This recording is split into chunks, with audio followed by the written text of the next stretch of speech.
تخيل تبقى انت مستضيف على حسابك نادي ريال مدريد عشان يلاعب نادي الزمالك في القاهرة. وبعد ما تروح من الماتش وانت رجل اعمال والناس كلها بتشير اليك بالبنان وبحسن الخلق وبالشرف، وانت سايق العربية بتاعتك تلاقي ناس بتوقفك في وسط الطريق. سيب العربية ديت، اقلع الساعة الرولكس اللي في ايدك، تروح حافي. في ايه؟ عبد الناصر صادر ممتلكاتك. لو انت مكانه كنت ممكن تعمل ايه؟ النهارده هنتكلم عن واحد اخد مع عبد الناصر وعبد الحكيم عامر سنه واحده مفيش غيرها، وكانوا نهبوا كل فلوسه وجابوه على الارض. كان فاكر انه بقى لما يتقرب لهم ويقدم السبت والحد فهيلاقي الاتنين والتلات ويأمن شرهم. حسبها غلط، بس غلطة الشاطر بألف، فكانت غلطة عمره. النهارده هنتكلم عن علوي الجزار المليونير ورئيس نادي الزمالك السابق، اللي قشطوه العسكر وجابوه على الارض ورجعوه يا مولانا كما خلقتني. لو عايز تعرف ايه القصه الكامله وحقيقه اللي حصل مع علوي الجزار، حضر قهوتك وتعالى معانا في يلا على وول ستريت.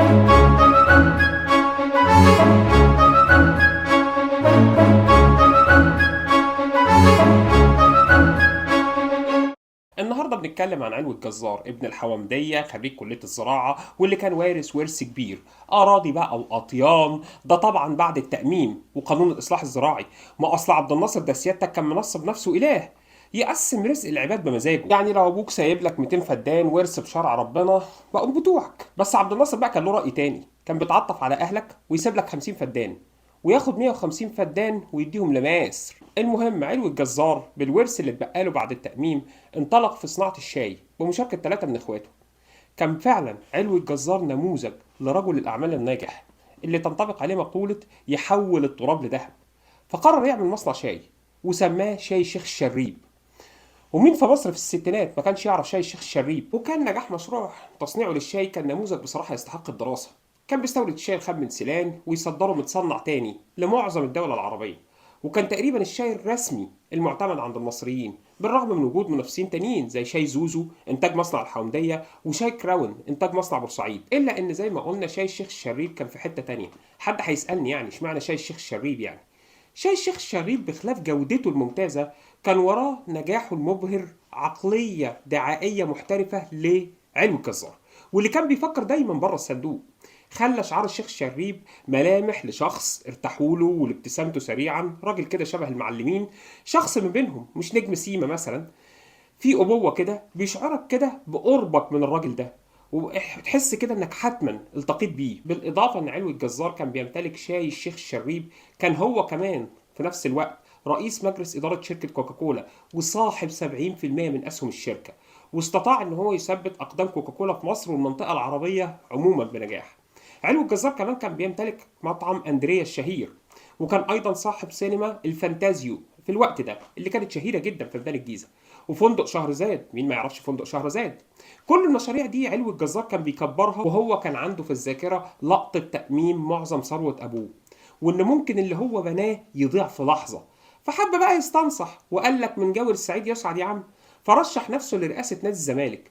وكان نادي الزمالك وقتها هو النادي اللي متبنيه عبد الحكيم عامر بعد ما نهبه من عبد اللطيف ابو رجيله، زي ما شرحنا في الحلقه اللي فاتت، وانا حاطط لك اللينك في بتاعتها في المصادر تحت.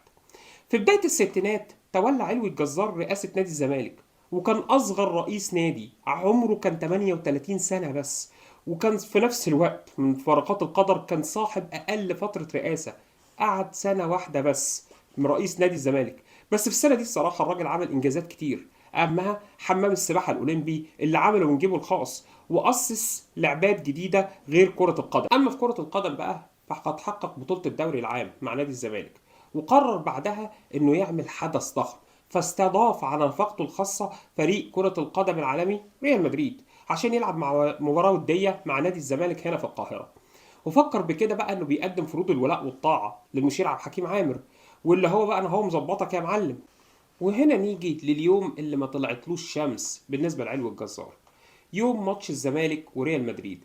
كان عبد الناصر بيتفرج على الماتش في التلفزيون، وجت الكاميرا على علو الجزار. كان علو الجزار ساعتها بيولع سيجار لرئيس نادي ريال مدريد، وكانوا قاعدين هما الاتنين في المقصورة. فعبد الناصر سأل الراجل اللي جنبه، قال له مين اللي بيدخن السيجارة جنب رئيس نادي ريال مدريد ده؟ قالوا له ده علو الجزار. فضحك كده وقال لهم وده أممناه ولا لسه؟ فقالوا له لا لسه يا ريس. قال لهم يتأمم فورا.